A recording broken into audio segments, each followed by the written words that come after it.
Messer Lorenzo Scotti, uom saggio e forte, era allor potta e decideva i patti.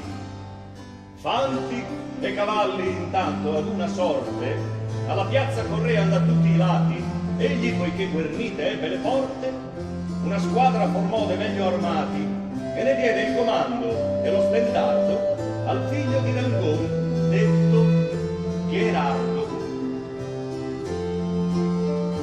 Egli dicea: figlio, arditamente frena l'orgoglio di quei marravissi, non t'esporre alla battaglia, acciò perdente non resti, mentre siam così divisi, ma ferma alla salta la tua gente e guarda in passo e aspetta nuovi avvisi.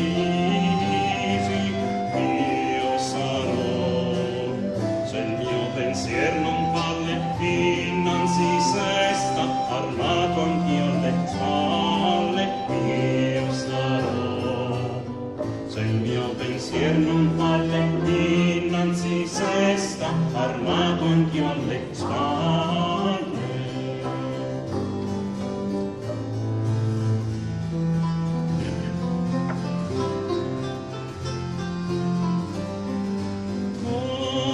Così andava all'impresa, così andava all'impresa,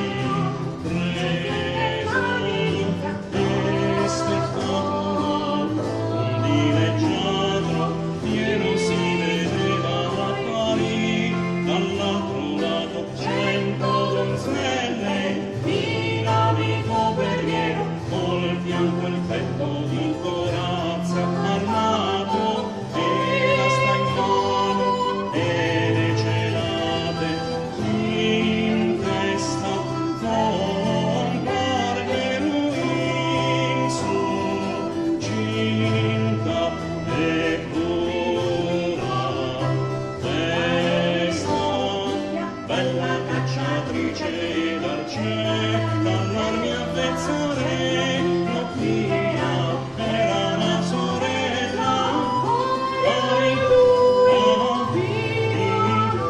valori gentilezza.